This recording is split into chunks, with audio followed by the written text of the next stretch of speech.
say the likes of David Cameron, Boris Johnson, these were the people that controlled our nation for so long. And guess what? Now we have, at Christmas last year, Peter Mandelson, the man who likes posing in his underpants, Peter Poser in his underpants.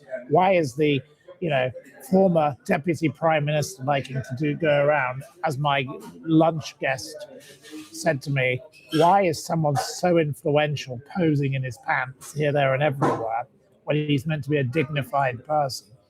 Why was he, a Labour figure, so involved with George Osborne, David Cameron, Emily Maitlis, Boris Johnson, Rachel Johnson, all of them? Why are they all together?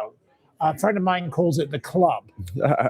And so, with the Cambridge spy ring, you have Victor Rothschild, who was a young communist, and he was also part of that whole spy ring of Anthony Blunt and Guy Burgess and John Cairncross and Kim Philby and essentially they were had that same sort of socialist ideology.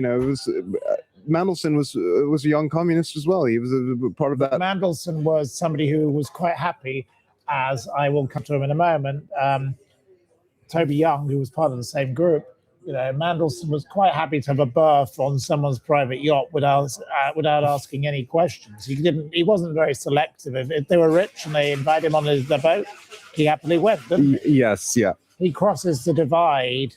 Why was he pissing on the pavement outside Osborne's house at Christmas when Osborne is a Tory? Yeah. Mandelson does not care about who somebody is.